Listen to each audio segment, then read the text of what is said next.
Good evening, everyone, and thank you so much for being here.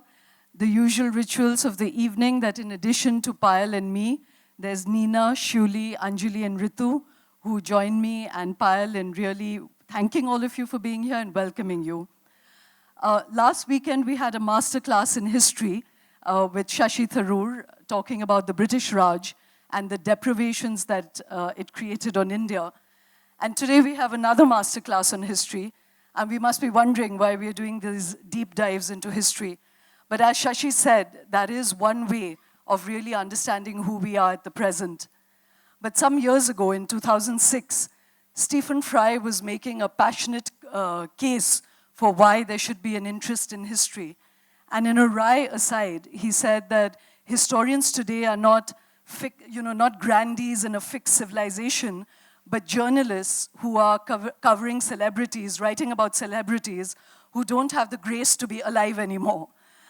So today, we have a masterclass in history about a celebrity that did not have the grace to ever be alive, but this stone has really dogged our history. It continues to be a great and significant device to understand our past. It continues to seduce, it continues to trigger massive controversies and conversations. And most of all, it is a reminder of how inextricably and entwined the history of India is.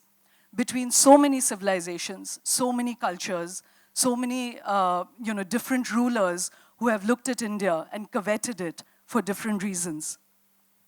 Apart from a masterclass in history, it's also really a thriller course. It's a mystery story. It's a story of lust, power, desire, just the great sweep of history and the most amazing cast of characters.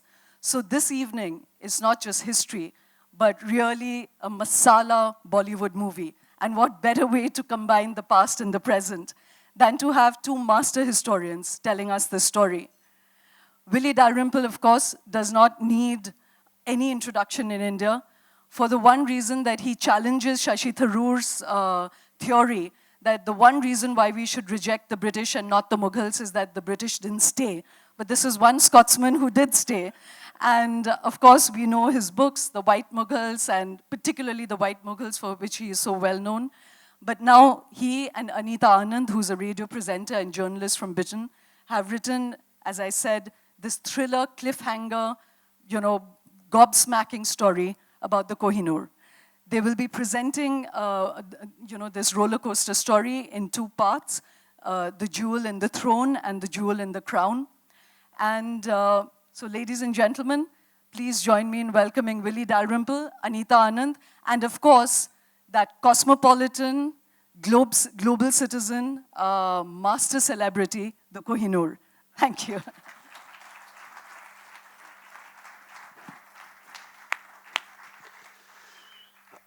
Bloodlust, power, desire. What could possibly go wrong? So the story tonight opens in Lahore, in the Sheesh Mahal at the center of the fort of Lahore. And it's the 29th of March, 1849. And a small 10-year-old boy is produced out of the inner sanctum of the fort and marched into full Durbar, where waiting for him are a whole bunch of unfamiliar men in red coats and plumed hats. And they present to him with what's left of the aristocracy of his court, who've survived two bloody wars.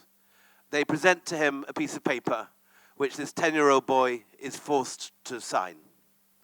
Seconds later, the flag of the Sikh Khalsa is lowered over the gatehouse of Lahore Fort, and the flag of the East India Company, a corporation, a global corporation, the most powerful corporation that ever existed. Think Halliburton with nuclear weapons, or Microsoft with armies, or Facebook with fighter jets, I don't know, whatever you like, is run up in its place. The stipulation of this piece of paper is that the Punjab will pass into the possession of this corporation. But one object will be reserved and taken from the corporation's hands and given instead to the Queen of England. And that object is the most valuable object possibly in India, the Kohinoor diamond. A week later, the man who has been responsible for this signing, incidentally, as a minor aside on the Treaty of Lahore, it's one of the other stipulations was that a certain mountainous valley should pass to the corporation, which is how India got its hands on Kashmir. And Swapan Das Gupta at the launch pointed out that if you start undoing the Treaty of Kashmir, the Treaty of Lahore, you present certain geopolitical problems for this country. So the curse of the Kohinoor is wrapped up in many other side issues. But anyway, a week later, Lord Dalhousie, the man responsible for engineering the Second Sikh War, and whose ambition in England to probably rise to be Foreign Secretary, seems to be what he wanted, had led to him hiving off the diamond and giving it to Queen Victoria without the consent of his own directors, who, as you can imagine, were hopping mad that the most valuable object had just slipped out of their hands, having just fought an expensive war to acquire it. Lord Dalhousie wrote to a young man in Delhi called Theo Metcalfe. Now, Theo Metcalfe, I had met earlier in my book, The Last Mughal, where he turns into this sort of monstrous war criminal by the end, known as Hanger Metcalfe, who was responsible for hanging whole villages in the charred remains of Metcalfe House. But in this point in his career, Theo is a young, heavy-drinking, sort of flashman character, one for the ladies, amateur dramatics, and also has a great fondness for gems and jewelry.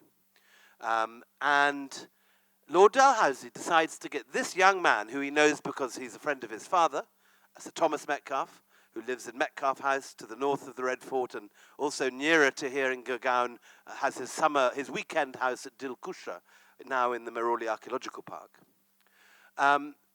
He asks Theo to write the first ever report on the history of the Kohinoor. And this report still exists in the archives of the National Archives of India on Rajpat. And poor Theo had an uphill task. His job was to try and write the history of this diamond, which hadn't actually been in Delhi for 110 years. The Kohinoor had left India in 1739, when Nadir Shah takes it off to Persia. And this is now 1849, 110 years later. So all he can really gather is what he can pick up from the jewelers of Chandni Chowk and the Daribah. He wanders around the old city a bit. He interviews a few old begums in the Red Fort. And from this, he cobbles together a history of the Kohinoor that becomes the accepted template for the diamond's history, and which is repeated in article after article, book after book, right up to the present day. If you were to tap onto, I actually did this morning just to check, if you go online and go onto Wikipedia, the history of the Kohinoor is basically, more or less, what Theo Metcalfe wrote for Lord Dalhousie within a week of the British gaining possession of this gem. And he writes a wonderful long story about how the diamond was said to have been discovered at 5000 BC during the lifetime of Krishna, that it's found its way into an idol, one of the great southern temples, looted by the Khaljis, passed to the Tughlaqs, passed on to the Lodis, found its way into Mughal hands, where Babur gives it to Humayun, and it remains in the Mughal dynasty until Muhammad Shah Rangila, the pleasure-loving emperor, hides it in his turban to try and keep it from Nadir Shah when he invades. And sadly, however, he is sleeping with this tricky character, Noor Bai, the most celebrated courtesan in Delhi, who is also sleeping with Nadir Shah and tells Nadir Shah where the diamond is hidden. And as a parting gesture, he says, "My brother, let us swap turbans." And so, according to Theo Metcalfe, this is how the Kohinoor went off to Persia. Wonderful stories, and so good are the stories, and Theo was a good storyteller, that these stories have remained current and passed on from generation to generation ever since. The only trouble is that they are, almost without exception, complete fantasy. Almost nothing that he put in that report can actually be proven by contemporary historical documents. And one of the ironies about the Kohinoor is that this diamond, which is so famous, which has upset so many people, which is a wound in the hearts, I'm sure, of many of you in this room and elsewhere in South Asia, which has led to today, not only does India claim this stone, but also Iran, Pakistan, Afghanistan, and the Taliban. Old Mullah Omar had a big thing for diamonds. So this is an incredibly important document, but it has absolutely no basis in fact. And one of the extraordinary things about the history of the Kohinoor is that this stone, which is of course made of the most of the hardest substance in existence, is in fact shrouded throughout its life in a miasma of fog, of insubstantial tissue of stories. And it's been Anita and I's job over the last couple of years since we had the idea for this book to try and distinguish fact from fiction in the history. And one of the most, we've both come across a whole range of stuff which has surprised us. But in my end of the book, at the opening of the story, the thing which has surprised me most is that there is, in fact, not one single solid, 100% reliable, unambiguous reference to this diamond in any Sultanate or Mughal source. We do not know where this diamond came from, other than the fact that at this point all the diamonds of the world were basically coming from India, other than the few in Borneo. And probably, almost certainly, from the Golconda region. Incidentally, diamonds in India were not mined. They are alluvial, and they're sieved from rivers. So it's more like sort of panning for gold in one of those westerns than chipping away in a coal mine, like I always assumed was the case. This diamond, there is not a single reference to it until in 1750, a Persian historian, not an Indian, writes the first reference to this diamond that we have, that you can actually point to an extant reference that's clearly about the stone that's now sitting in the Tower of London. And that is a historian called Muhammad Yazdi Mavi, who was with Nadir Shah when he came to Delhi, and who a decade later, just after the assassination of Nadir Shah, writes an account of his conquests and his journeys. And he says explicitly that I saw the Kohinoor when it was in Herat, which is the great city of western Afghanistan. I saw it, and it was on the roof of the peacock throne, attached to the head of one of the peacocks. Now, there's always been a strata of rumor that crops up that peacock throne and the Kohinoor are associated, but this is now never translated before into English. I think probably the most important find in my half of the book, that this one solid reference in 1750 that the Kohinoor had come from India, was on the peacock throne when he wrote, so we know how it left Delhi. If it was on the peacock throne in 1750, it was almost certainly on the peacock throne when it was first built by Shah Jahan in 1640. But that is the first reference we have. There are many, many, many other references to big diamonds, outsized diamonds. And there seem to have been about sort of 5 super diamonds, which the Mughals have and which turn up over and over again. There's a reference to one in Vijayanagara, the great southern Hindu kingdom, now the archaeological site at Hampi. We know there was one there. We know that there was the great Mughal diamond, which was larger than the Kohinoor. The Kohinoor, incidentally, today is only the 90th biggest diamond in the world. Many people here assume it's the largest. It isn't. It never was. It wasn't even the largest in the Red Fort. The great Mughal diamond, also the Darya-Noor, the sister of the Kohinoor, forgotten today, now in Tehran, also looted by Nadir Shah, as was the great Mughal diamond. But what happened next in the story of the diamond is the reason that we all know it today, why all of you have been brought up with the Kohinoor. Because what happens is that the year after it leaves Lahore, it's taken to Calcutta, shipped to England, and in perfect timing, 1849 handed over, 1851, it's the Great Exhibition. The Great Exhibition is the biggest expo, the biggest public event in Victorian history. And in the next few months, what's the figure? 6 million? 6 million people file past the Kohinoor and sort of breathing, wanting to see this thing. That is 1/3 of the population of Britain. And that is the moment that this diamond turns from being a famous diamond in the Punjab, that travelers talk about, that Ranjit Singh is being proud of, into being the great rock star of gems. And after that, because that stone is remembered, because this one was the one on front of every newspaper, seen by everyone, known, soon restaurants are being opened up called the Kohinoor. There's a pencil company called the Kohinoor Pencil Company. This all happens within and it becomes this famous, the most famous of diamonds. But everyone else forgets that there are all these others. The Orlov diamond, now in Catherine the Great's scepter in Russia. The Darya-Noor, now in Tehran. And so every reference to diamonds in Mughal sources, such as the Baburnama or Tavernier's travels, if anyone mentions a big diamond, everyone always assumes, that's the Kohinoor.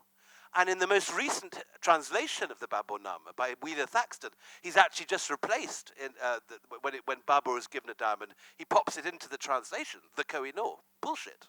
No one knows. It might be the Kohinoor. It could well be, but we just don't know. And there is no evidence for this stone before 1750. So we have to start afresh. I'm now going to start at the beginning of the story and take it up to Ranjit Singh. I'll pass the baton on to Anita when we incinerate Ranjit Singh at the end of his life and his funeral pyre, and she will come with the city of ashes after that. So, as I mentioned, all the world's diamonds in antiquity come from India. There's a few black diamonds that come from Borneo. Otherwise, everything comes from here. And it is the original sort of made in India super product that's always associated with India. By 3000 BC, the stones that make up the pyramid have been cut with diamonds that have come all the way from India. By the time of Pliny and Augustus, smart Roman matrons are wandering around with a single tiny octahedral fragment of a diamond in some enormously lavish gold ring. And if you look at these early fragments of diamonds, they are tiny, but people valued them because it was known that diamonds were the hardest substance in existence. In antiquity, they already knew that fact. And so they're valued. But in India, they have an extra special significance because they are considered to be semi-divine and incredibly auspicious. If you have a diamond, if you can afford a diamond, if you can wear a diamond, that's your problem's over. Literally. So in the Garuda Purnima, 10th century, it tells the story of how diamonds were created. The demon Bala agreed to be sacrificed by the gods and yielded up his ghost for the good of the universe. And behold, the severed limbs of his sacrificed body were converted into the seeds of gems. Then the yakshas and the siddhas and the nagas eagerly rushed to collect the seeds of these gems, and there were mighty flutterings of celestial pinions and the rustlings of celestial garments in the heaven. It's sort of fashion week. The gods came riding in their aerial cars and carried away the seeds of gems for their own use, some of which dropped down to earth and through violent concussions of the air, wherever they dropped, whether in oceans or rivers or mountains or wildernesses, there originated mines of those gems through the celestial potency of their seeds. The learned hold that diamonds are the most effulgent of all precious stone. Gods are supposed to dwell in a particle of diamond wherever found. Prosperity, long life, increase of wives and progeny and domestic animals. I like how they pair those. And bringing home in teeming harvest, all attend on the use of a diamond, keen and well marked in its points, clear in luster, and divested of all baneful traits. Serpents, tigers, thieves fly from the presence of a person wearing such a diamond. Fatal and dreadful poison secretly administered prove inoperative against his system. The complexion of such a person improves in its helpful glow. So it cures acne, it cures poison. You get a god, there's a god in it, and thieves run away from you. And not everyone's experienced that when you have a diamond, thieves run in the opposite direction, but this is the Garuda Purnima. Now, the obvious flaw in this argument becomes clear. So by the time of the Bhagavad Purana, 100 years later, there is a much more nuanced attitude to gems, and particularly to one great gem, the greatest gem of them all, the Sayamantika gem, which is the stone of Surya, the sun god. And in the Bhagavad Purana, it tells the story of how during the age of Krishna in Dwarika, the sun god appears to one of his devotees on the beach, hands over this gem, and then immediately there is this tale of carnage. The guy's brother goes out hunting in the forest, and he's killed by a lion. The lion then is killed by a bear, and Krishna's father-in-law gets his hand in it. Krishna's father-in-law is killed. Krishna has to go and use his super spinning disc to kill the assassin, and it leaves a trail of carnage behind it, which is why, by the time that the diamond rises into prominence in the 19th century, many pious Hindus associate the Kohinoor, which has this incredible way of sort of causing mayhem wherever it goes. People associate the Kohinoor with the Sayamantika gem in the Bhagavad Purana. Now, in the lovely ancient Indian sources, you get lots of references to gems. There is fantastically subtle gemological treatises written describing the importance of gems. But when the first Turks come to India in the 12th century, with Delhi as their base and spreading out over the rest of India from here, they bring an entirely separate gemological tradition from the Middle East. As so often in Indian history, it is the coming together of these two quite different traditions which creates a new reality here. And according to the Persian idea, it's not diamonds, but red stones of light, which are the most precious, particularly spinels from Afghanistan, from Badakhshan, and rubies from Burma. And Abul Faisal is explicit. The front tier, the top tier of the Mughal treasury is reserved for spinels and rubies, while diamonds are placed in the second tier, along with pearls, sapphires, and emeralds. So you have two quite different views, and the Mughals become obsessed with jewels. They love the jewels of India. Jahangir fills the Jahangirnama with detailed accounts of the gems of India and the gems that he's given. He begins a new tradition in the Red Fort that every Nowroz, all the nobles must give him the greatest gems, and they get promoted. If they give him a really nice, sparkly, big spinel, they get an increase in their rank, or maybe make governor of Benares or whatever it is. And then he gets weighed against these gems, which are then handed out. So jewels become an important part of imperial court life. But at his proudest, Shah Jahan and Jahangir had a difficult relationship, as we all know. And Khurram rebels against his father. But the thing that his father is most proud of in his son is that the young Shah Jahan, young Prince Khurram, has a fabulous eye for precious stones. And this is repeated over and over again by all the sources. There's a story that one of the Portuguese friars from Goa tells. He says that he went to a feast where these lascivious dancing girls were brought in wearing almost nothing. But Shah Jahan barely raised his head, because immediately before the gems had been given, Itmad-ud-Dawla had come in and presented him with a tray full of new diamonds and spinels and rubies. And he doesn't raise his head. The dancing girls completely ignored. He's just fixated on the... And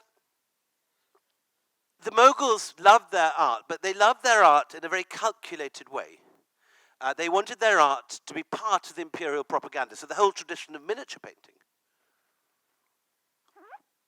is actually all about dynastic pride, dynastic propaganda. And Shah Jahan has the idea that he'll do the same with the jewel collection. So by this time, 4 generations on from Babur, the Mughals have conquered all of India except the farthest southern tip, and they're daily working at the Deccan kingdoms. They're butting up against Bijapur and Golconda, and this is the area where the best gems come from. And Jahangir actually wages an entire campaign in order to capture the best diamond beds outside Machilipatnam on the Godavari. And so great is this collection that Shah Jahan has an idea, and he decides that he will put these gems to use as part of the imperial propaganda. And he has the idea of building the most expensive piece of jewelry ever made. Sorry, the most expensive piece of furniture ever made, the peacock throne. And the peacock throne, they basically empty out tier after tier after tier of the treasury, and they pop all their best stones onto this. And they model it on the description in the Quran of the throne of Solomon. So here is this incredibly valuable object, 4 times the cost of the Taj Mahal, which has everything, every great stone that has ever been found in India is plonked onto this thing. And at the top, on the peacock, on the head of the peacock, is the Kohinoor. But intriguingly, because the Mughals value spinels and rubies more, it's not mentioned. We only learn this from this later source. What they mention is the Timur ruby, which is considered then the most valuable stone in the world. So again, we all know about the Kohinoor now, but you've got to reimagine this, that for the Mughals, it wasn't the most important gem. They loved their diamonds. They were thrilled to have them. They knew their value. But for them, it was the red stones that they liked. And the Kohinoor and the Timur ruby have this interesting dance together. They spend the next few generations sort of hand in hand in various different positions. But it's only by the time it gets to the Punjab with Ranjit Singh that the Kohinoor is singled out. So the next thing that happens is it stays on the peacock throne. Aurangzeb comes to power. Shah Jahan's popped off to Agra. After Aurangzeb pisses off everyone, the empire begins to fragment. And eventually we get to Muhammad Shah Rangila, who knew how to throw a party. Muhammad Shah Rangila is everything that Aurangzeb would have been most horrified by. And this picture kind of sums it up. Here he is wearing women's clothing, celebrating Holi, a Hindu festival, in the Red Fort with his courtesans. Now, great-grandfather Aurangzeb would not have approved of a single one of those various options. But he wasn't around anymore. And this is very much like, Muhammad Shah Rangila is very much like Charles II after Oliver Cromwell in Britain. Oliver Cromwell makes everyone wear black, he closes the theatres, he bans festivals, everyone's completely miserable for 30 years. And then when Charles II comes back, the prostitutes come back, the mistresses are there, low-cut clothing suddenly becomes in vogue. During the reign of Muhammad Shah Rangila, Nurbai, this famous courtesan, used to turn up stark naked at parties, but so cleverly painted that no one could tell. She was like Demi Moore on the cover of Vanity Fair, if you can remember. So anyway, it's a big party in Delhi, but there's a party pooper. Incidentally, Muhammad Shah Rangila was supposed to be impotent, so he painted many erotic miniatures of himself doing the deed, just to prove that he was still capable of it. But anyway, we'll pass that by. That's an extra detail. So here is the party pooper. As you can see, a rather different guy, rather more somber than Muhammad Shah Rangila. You can just tell by the colours that we're dealing with this. But a remarkable man. So Nadir Shah, unlike Muhammad Shah, who is aristocratic down to his sparkly buckles on his women's shoes, Nadir Shah is the son of a shepherd, and uniquely manages to rise up from the Turkmen steppe, where he literally pastures goats in his youth, to running the Persian army, taking over from the Safavids, assassinating the final Safavid boy king. And then he's a great military genius. He really knows how to fight. And he captures Kandahar, which had been in contention between the Mughals and the Persians for 2 centuries. And he notices immediately that the Mughals do nothing. At the time of Shah Jahan, a whole army would have been rushed up from the Deccan. There would have been an enormous battle for 5 years. But nothing happens. So he takes this in, and he carries on, and he captures Kabul. We always forget that Kabul was the northern capital of the Mughal Empire. Nothing happens.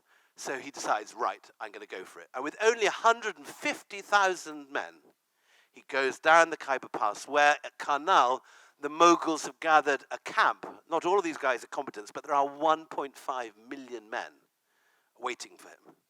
Well, not 1.5 million people, a lot of dancing girls and all the usual entourage. But and Nadir Shah has a plan. And the Mughals are big chivalrous folk. They like the big formal set-piece battle. And led by Sadat Khan, the first Nawab of Awadh, they charge out of the camp. They head straight towards this tiny Persian army. And then at the last minute, when they're in full charge, spears leveled, the Persian light cavalry part like a curtain. And there in front of them are this latest weapon, the big gizmo of the time, which is the swivel gun.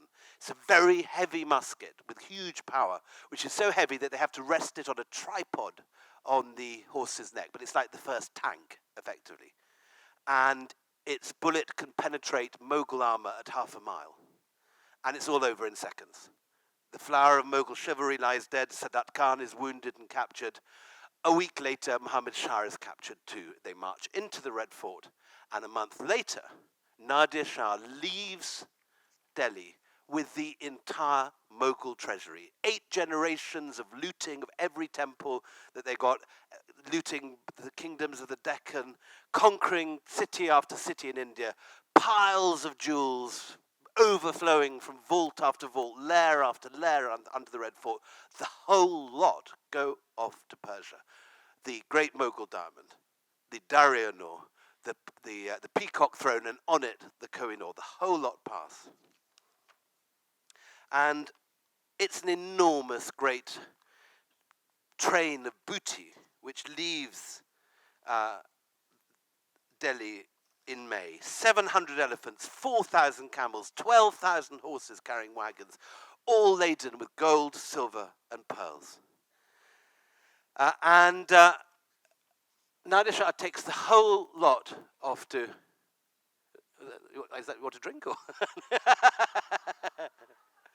I got one here.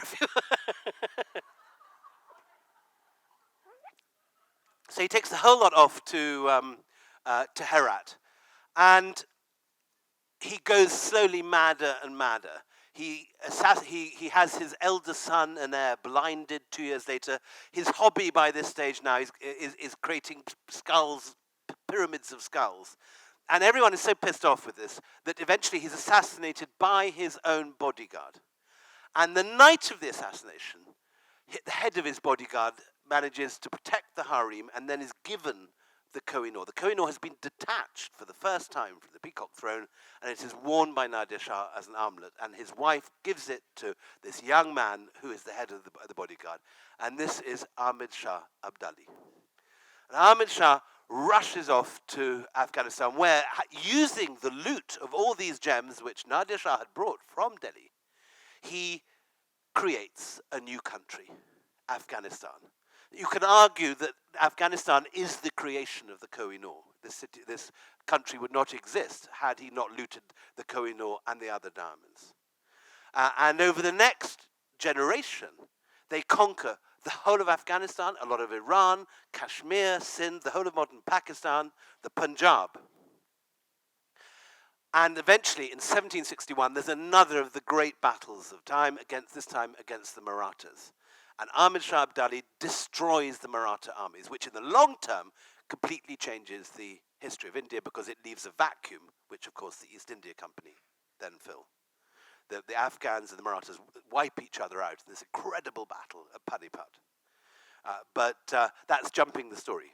So Ahmed Shah Abdali is in Afghanistan. He's created this empire. And for the next 4 generations, the diamond is there in Afghanistan.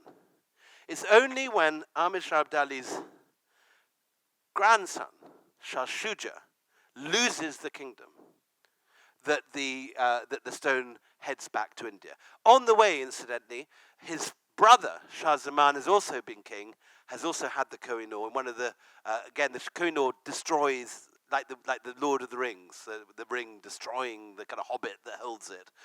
So the Kohinoor, there's 100 grisly stories, but just to tell just two. Ahmed Shah Abdali, this bright young man, this great conqueror, got the diamonds, got the kingdom, beaten the Marathas, but is defeated by a more desperate foe than any other. His face is eaten, his nose is eaten away by a tumor. And by the time that he's fighting the Marathas on Panipat, he has had to put a silver mask on, like RoboCop. And it's not a great, this isn't great for your health to wear a silver mask over your suppurating tumor. And his face is eaten away by maggots. And as he eats, maggots drop onto his food. But there are many more disgusting stories than that in this book, which we'll come to later. Shah Shuja, likewise, his brother is captured by his enemies and is blinded with a hot needle. Before he's blinded, he hides the Kohinoor in a crack in his prison cell. When Shah Shuja comes to power, first thing he does is try and find these two great gems, the Timur ruby and the Kohinoor. He sends out a search party, and the Kohinoor is sitting on the desk of a mullah in this fort, just being used as a paperweight for the last 10 years. Literally, just sitting there. The Timur ruby is found with the student. So they're both brought back to Timur, to Shah Shuja, but Shah Shuja loses his kingdom and flees with these two diamonds, where his southern neighbor, the one-eyed genius Raja of the Punjab, Ranjit Singh, is waiting for him. And he says, "Come and stay. We're longing to have you and your family.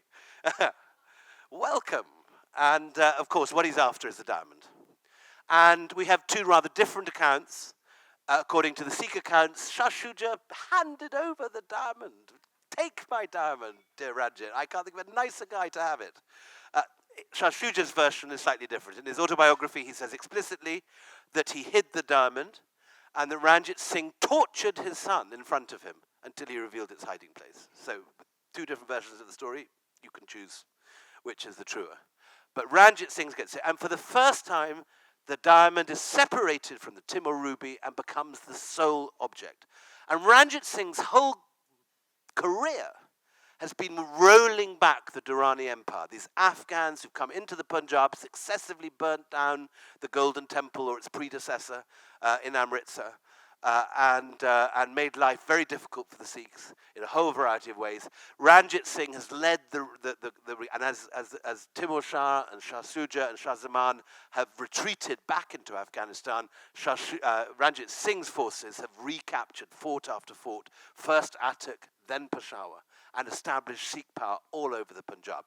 And for Ranjit Singh, the Kohinoor, the stone of the Duranis, as he sees it, he doesn't think it's an Indian stone. He's proud because it's an Afghan stone that he's got. And it's a symbol of reconquest. He's reclaimed the Punjab. The locals have taken back their land, and the symbol of this is the Kohinoor. Now, he wants to give it to the Jagannath temple at Puri when he dies.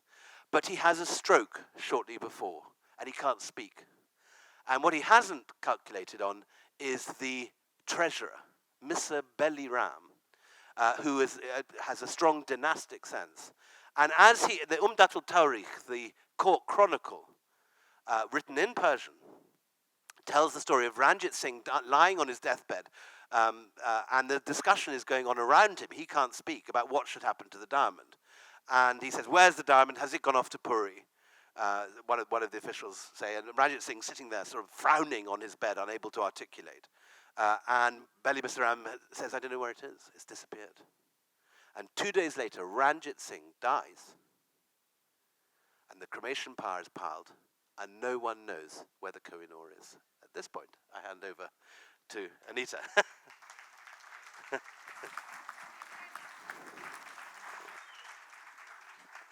So thanks to this marvelous, marvelous man, you have had an entire sweep of history over many centuries and taking you through many empires. I'm going to bring your focus in a little bit to the time when this diamond was lost by India and travelled to Great Britain. So as William says, these were some very, very big shoes to fill.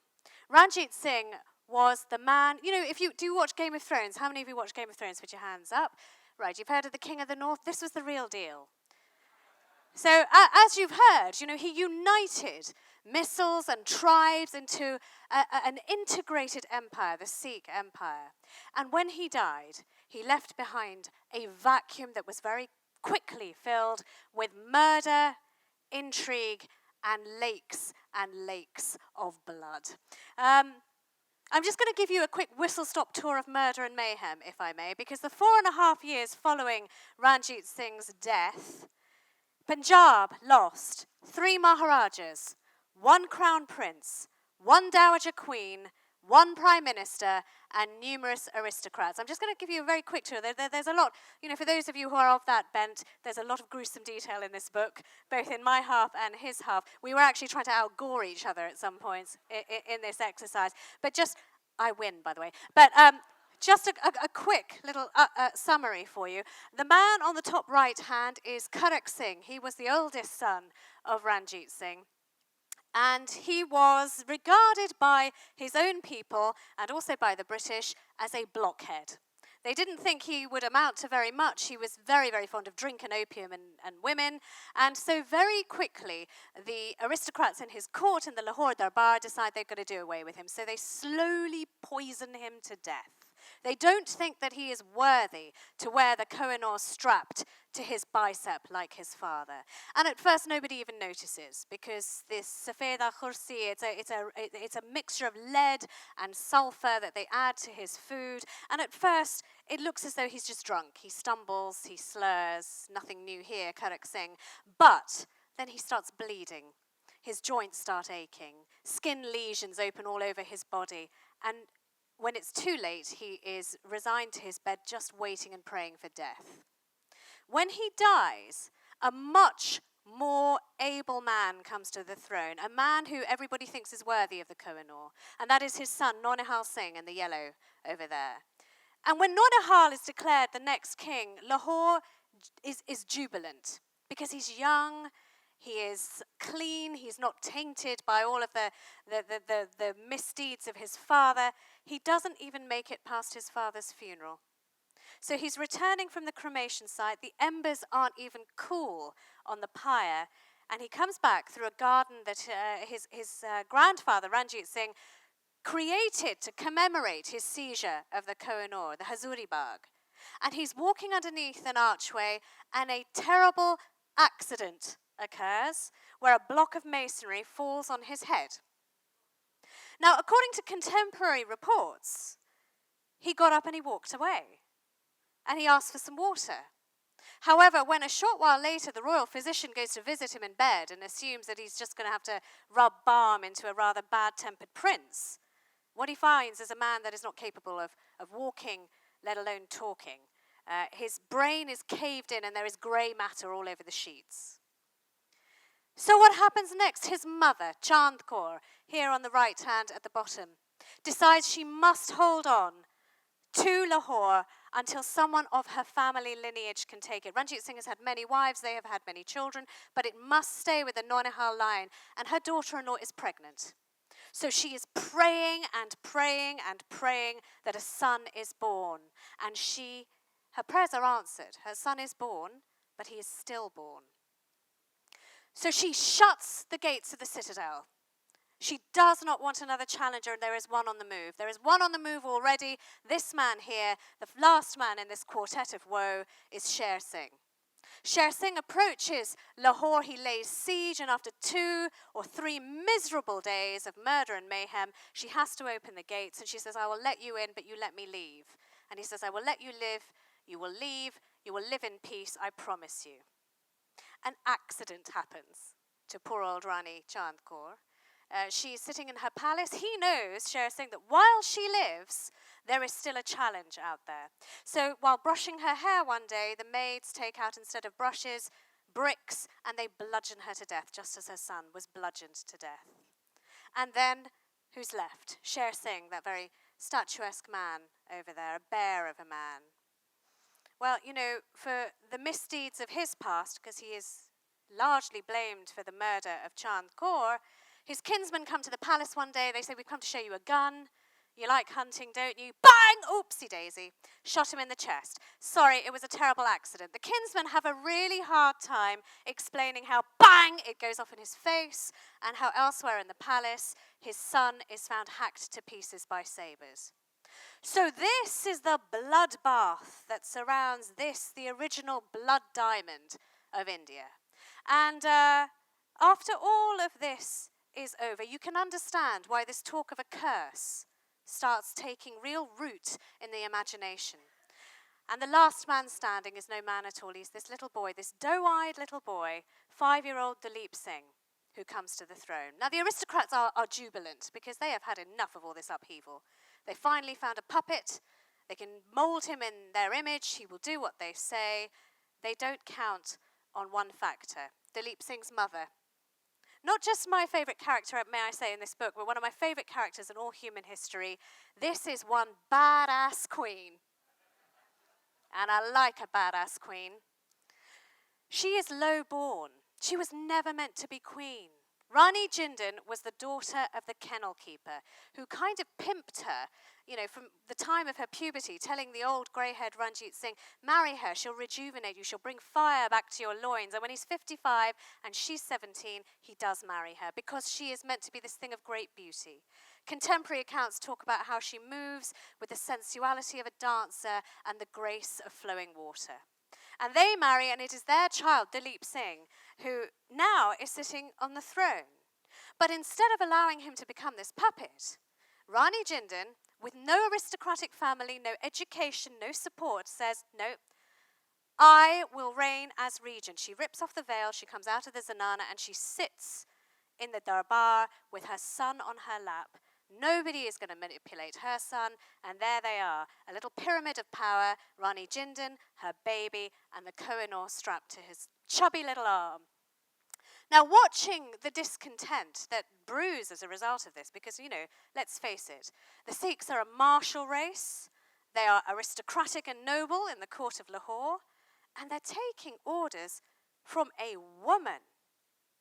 Ask William how bad that can be.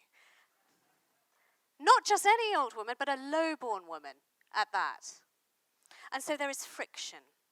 And there starts to brew intrigue and discontent. And listening out for this with great interest, the British, who have never been able to get a foothold in the north. Never once have they been able to touch the north while Ranjit Singh is alive, but now they see their chance. They do deals with two pivotal members of Ranjit Singh's court. They say, when the time is right, you betray your boy king, and we will remind you with title and with fortune. And that's what happens. Two manufactured Anglo-Sikh wars ensue, where the British, and there's a lot more detail, I won't go into it now, we don't have time, but two Anglo-Sikh wars are fought.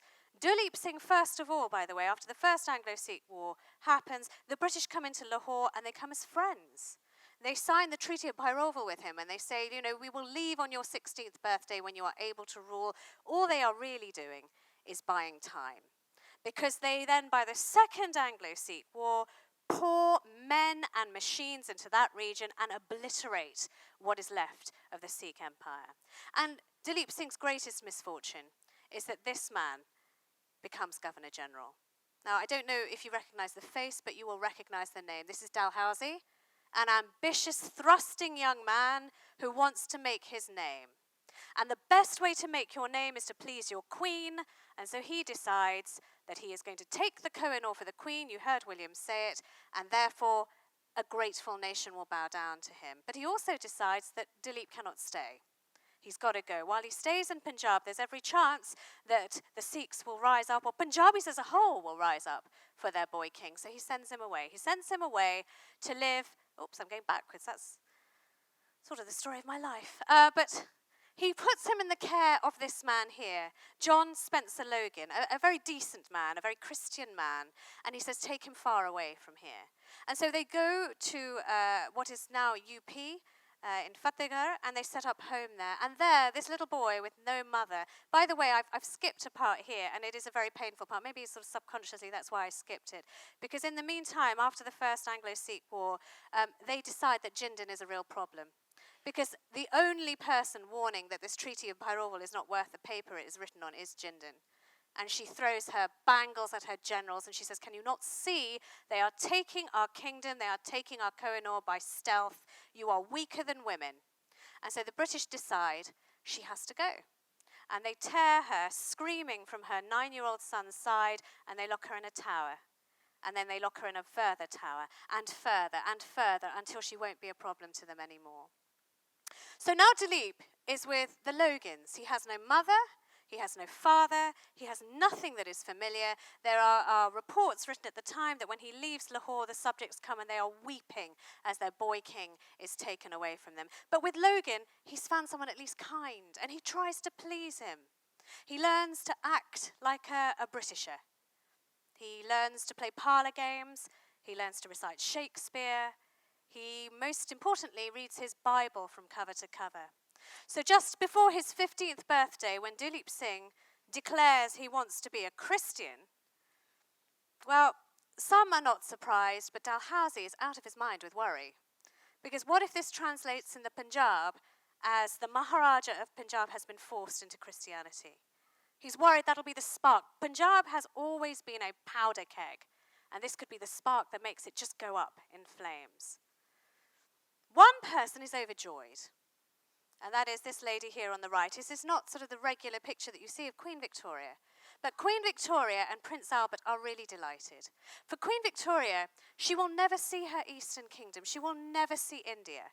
But for her, Dalip Singh represents India. For years, while he's in the Logan's care from the age of 9 to 15, she's getting regular reports about this beautiful boy and his beautiful nature and his beautiful manners, and she's becoming gradually obsessed.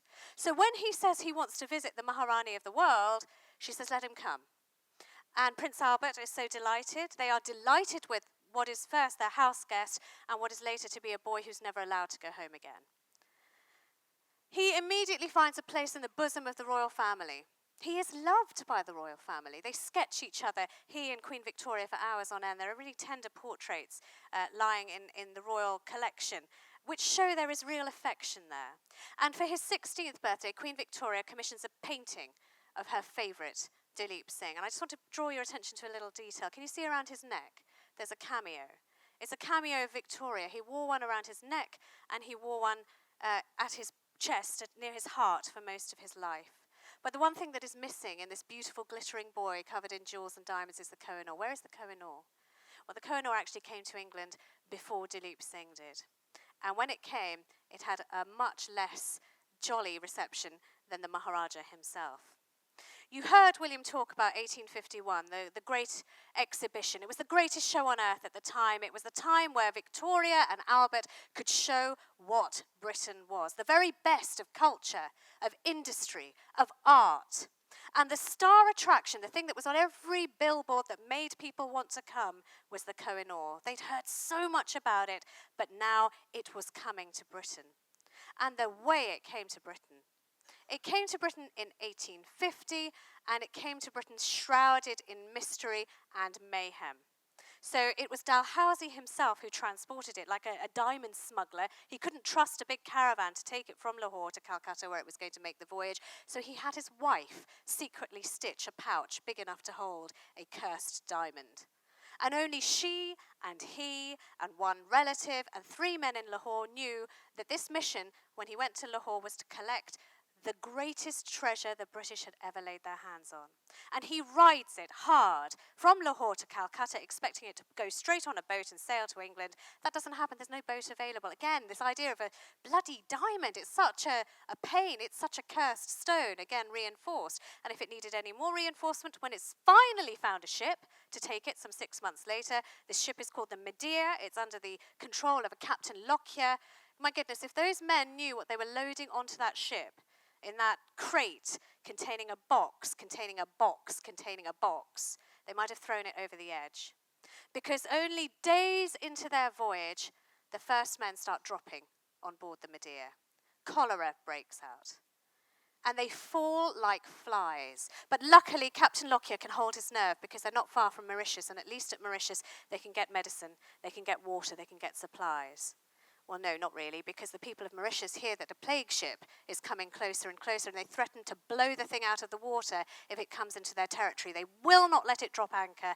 So they send a boat with just meager supplies, and they send the Nadir on its way. And these men who are half dead already think, at least we've just got to make it home. That's all we've got to do. We've got to make it home. They have no idea, by the way, what they're carrying on board. It's just a nondescript chest in the hold.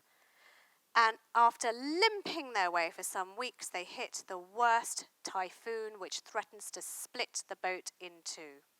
The men must have thought that something was dragging them all to hell. And it's only when they actually dock in Plymouth that they realise what it is. They have been carrying the cursed diamond of Lahore. Anyway, so that's a little diversion about how it came here. But at the Great Exhibition, which was this greatest show on earth, where the Kohinoor was the rock star, as William quite well put it, it was displayed as if it was a wild animal in a cage. And the truth of the matter is that when people saw it, they came away with a meh. They didn't like it. They thought it was really unimpressive. It didn't glitter. It didn't sparkle like the diamonds that they thought had inhabited the imagination of their minds. They'd been reading about the Kohinoor for such a long time in the press. It just didn't live up to it. So Albert, in a panic, because this is his baby, the Great Exhibition, keeps tinkering with the display. First he puts gas lamps around it. Doesn't work. Then he puts gas lamps and mirrors around it. Doesn't help. He changes the fabric under it. Doesn't help. He builds a shed around it to keep the natural light that's coming in through the Crystal Palace off the diamond, so people have to go into this kind of dark Aladdin's cave to see it. Well, that's all fine. It works for the optics, but they almost pass out because he's created Britain's first sauna.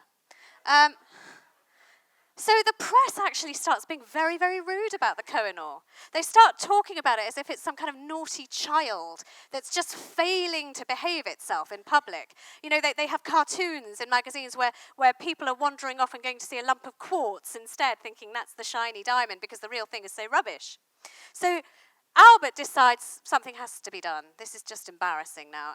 So when the Great Exhibition is over, he decides he is going to cut the diamond. And there's a whole story, I won't go into it. It's a great story about how this process happens and the people who told him, don't do it. Don't do it, Prince Albert, because this is a stone that has a flaw at its heart and it will burn up if you try. But he keeps looking until he finds the people who say, no, of course we can do it, Your Majesty, for a fee. And he ships them over from Amsterdam and they build this place in Haymarket. And again, the legendary nature of this stone just keeps rolling. It keeps getting more and more famous. It is Mick Jagger status and bigger or every minute. So the man who does the first cut for the Kohinoor is the greatest flesh and blood treasure of Great Britain. It is Wellington, the Duke of Wellington himself, the champion of Trafalgar. Even now, you go to London and you will see there's a great big erection. We really like him in the middle of our city. We have it good for Wellington. Wellington is to cut the first face of this diamond. And at 83, it's a bit risky, the man is not a precision surgeon, so they sink the Kohinoor completely in lead, just leaving one face visible, so, if he shakes, it's not going to be too traumatic. So he does his cut, he goes away, everybody's really thrilled, it's all so wonderful, except they are disastrous with this recut, because they halve the size of the diamond. They have promised him. They have promised Prince Albert that they will not reduce its size. Prince Albert has promised the nation that he's just going to make it better. He has cut it in half. And he sits back and he waits for the bricks and tomatoes to come, but they don't. Because somehow, by going through this surgery, a little bit like the Elephant Man having plastic surgery, it's a cartoon at the time, it predates the Elephant Man, but you can see what people thought of it. It suddenly has an acceptable face, a face that Queen Victoria can now wear with pride. Now, this story does go on and on. I urge you to read the book because it's not the end of the story. Rani Jindal makes a play for her son and the Kohinoor, and everything goes to shit. Thank you very much indeed. Thank you very much indeed. I don't know if you had a chance to really look at the phone number, So we're going to open this up for some very quick questions because we are running late, because Willie had to catch a drink before he came here. So just a few questions. We're going to pass the mic around till you have had a chance to SMS some questions. Anyone wants to go first? Are you that stunned by the curse of the diamond you don't want to ask a question? Really? All right. Yeah, there's one. Look. Oh, give that man a cigar. You're very brave. Well done. Yeah. Hi. Hi. So, how is the curse of the diamond panned out for the British royal family? So you remember the Queen had an annus horribilis where everybody, all of her children seemed to be splitting up with their spouses. I mean, for a while, it was thought that the monarchy was in a very precarious situation. But there is something that is really interesting with that question. It's a very good question. After Victoria, no reigning monarch ever wore the Kohinoor. It was always worn by consorts. So basically, if there was any bad luck, the wife could take it, in effect. You know? So, Yeah. but the day that the Kohinoor enters British waters on this plague ship. Oh my gosh! Yeah, go on. So there's so much. I mean, there's just so much. It's hard to tell you, but this is great. So it only enters British territorial waters, and Peel, Robert Peel, who is this great figure in British politics, the founder of the police force, Queen Victoria's closest advisor and confidant. He gets killed in a freak accident. I mean, the diamond's just coming closer, and really bad things start to happen. So he's riding his horse on Constitution Hill, and he's thrown. And he's an expert rider. It's unheard of that Peel falls off a horse. But then, he's like, I'm fine. But then the horse bizarrely topples over and crushes him to death. And a day or so later, Queen Victoria is Just attacked. as the ship is docking. Just as the ship is pulling into, thank you very much, yes, but just putting down anchor, a madman comes out of the blue and clonks her on the head in an attempt to kill her, and leaves a really bad scar which stays for ages, and a terrible black eye. So when she receives the Kohinoor, this great day that Dalhousie has dreamt of that is going to cover him in laurels and fortune, she's in a terrible mood. Her diary entry is like 8 pages long, and 6 pages are about how miserable she is about the loss of Peel. And when she receives the diamond, she has a whopping great black eye. So that is the Kohinoor's first entry into, So since then there was more? the British court. Yeah. Just been there in the Tower of London with Indian tourists hissing at it. Yeah. There's a question at the back. Hi, Anita. I think I read in your book, I was just telling you, Sophia. Oh, yes, Sophia. So that is, Sophia, you're very right, kind to mention it. It's the story of Dalrymple Singh's daughter, Ranjit Singh's right, granddaughter, yeah. who was a British, Punjabi princess living in Britain, Queen Victoria's goddaughter, and a leading suffragette, another badass, by the way. I love her. Yes, thank Yeah. you for asking. Yes. No, I mean, I was just telling you, I just started reading it today. Yeah. So there, I think there was some mention of it not having this effect on women. Yeah, there's this, again, the mythologizing. Do you want to take this? Yeah. So, no, I mean, there's dispute on whether there is a curse or not. The curse probably comes from a memory of the Saimantika gem, which is there in the Bhagavad Puranas. And by the 19th century, everyone in India is associating the Kohinoor with, particularly with this moment that Anita talks about when, successive Sikh regents, kings, mothers just get flattened, bludgeoned, poisoned. And at this point, the idea that it's the Saimantika gem begins to circulate. And this is a story that Theo Metcalfe does pick up in the Delhi bazaars. So cursed diamonds, the idea of them travel to England with the Kohinoor. Well, given that Nadir Shah's face, Ahmad Shah Abdali. Ahmad Shah Abdali's face was eaten up by maggots, and Victoria only got a black eye. This is a good advertisement for female power. I think everyone's batteries run out now and again. The Kohinoor can't do its one magic every day. Is there any other question? I have to say, when we started this tour, we had this great tour planned, book tour. The day we planned, fog comes down. Yes. Yeah. Well, there's one question at the back, and then I'm going to pose one for the house, and then let's break for drinks because we are really running late on the second session. Yeah. So, by today's accounts, there should be about 6 different countries, right here. Hi. Hi. Hi. There should be about 6 different countries that can claim Kohinoor to be theirs, from India to Pakistan to Afghanistan to Iran to, So is there, in like today's environment, is there any real claim to the Kohinoor from anyone? We'd give a different answer if this was in Iran or Pakistan. Or indeed England. Well, actually, that's a great point for me to pose my question. I'm sure all of you know that there was a petition in the Supreme Court about bringing the diamond back. And bizarrely, the Indian government, or maybe wisely, the Indian government took the position that the Kohinoor was really gifted and that we really should not demand it back. So, oh my God. I almost had an aneurysm when I read it because I like dealing with facts, and never was there a less factually accurate statement that initially came from the Solicitor General. Given by Ranjit Given Singh. by Ranjit Singh, unless he did it from the grave by Ouija board. He was long dead when the diamond came to Britain, and gifted. You don't do that to a little boy after taking his mother away and he's all alone. There is no one to hold his hand. What kind of gift is that? There are many, many mysteries in the story of this diamond, but the one thing we know for sure was that this was spoils of war following the Second Sikh War. Absolutely no dispute. Yeah. No. So how the heck the Solicitor General, no idea. presumably paid by you lot out of your taxes, Well, comes up with this? Well, given that both of you have done this labor of love on the Kohinoor, would you argue that it should be brought back to India? Because like you said, it traveled across the world. It's a global citizen. But we do know that it came out of the Golconda mines. So would you, if you were in court, make an argument for the Kohinoor coming back? So we have been careful and also deliberately because that's not our job. We are truth seekers, from a historian's and biographer's perspective. Both of us have worked in journalism. We're just interested in the truth. And there was so much nonsense written about this stone that what we wanted to do was give you the facts. Now it is up to more muscular and testosterone-driven people to work Shashi out. Tharoor.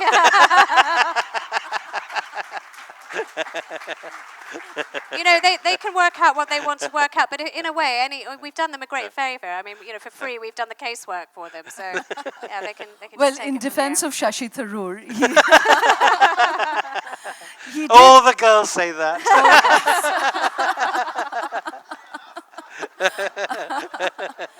Well, if there's one man who should sit on the peacock throne now. Touché. But, well, I just wanted to ask you one question. He does argue at the end that you really can't ask for reparation in history. And both of you actually end your foreword as well as the book with a similar argument that where does this, where does the accounting of history books end? You have a very nice rhetorical response to that. Believe you could end with that. So, yeah, I think, you can... You can take a polemical position and say, it's got to come here, it's got to come there. But I think at the end of the day, where does the accounting stop, in a sense? Should Britain start suing the Norwegian government for Viking raids? Should the Sri Lankans take on the Tamil government for what the Cholas did to Anuradhapura in 1233, when incidentally every temple was raided and all the jewels of Sri Lanka got transferred to Tamil Nadu? So these things go around. One of the basic facts of history is that jewels circulate and go from rich and powerful in one generation to rich and powerful in another, sometimes by war, sometimes by money. That's why so many of them are in the States now. Yep. So where does it end? But I think it should go to Mullah Omar. Sorry, I think it should go to Mullah Omar. The curse of the Kohinoor to Mullah Omar. Yes. Well, I think we'll put an end to that because, as I said, let's quickly refill our drinks. And the next session is really a window into a world that I think very few people in this room would have encountered. We know about one terror narrative. We know about the nationalist response to terror attacks. But there is another terror story that you would never have encountered. And today we have someone very, very special. There's somebody who spent 12 years in jail, most of them on death row because he was convicted as a terrorist. And having spent that time in jail, he was exonerated. And he's only one of many hundreds of others in our country who are put away as terrorists because we don't have the vigilance to question that. So it is really an extraordinary encounter. There are two other people who are very involved in this issue who will also be speaking. I promise you it is a window into India that you're not familiar with. So please, let's reconvene very quickly.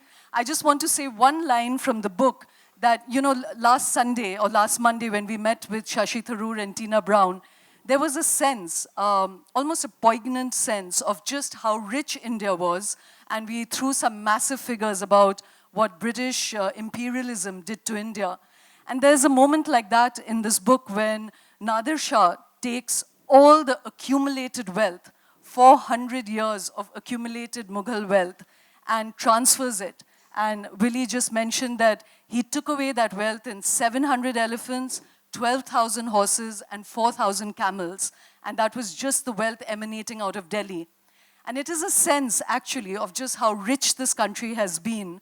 And while we can't square the books of history, in a sense, there's a kind of positive nationalism that can arise out of that, of how we can make ourselves rich again. Now, that's taking me dangerously to the demonetization conversation. So let's not go there. See you back in 15 minutes. Let's all queue for drinks. Thank you. That's right.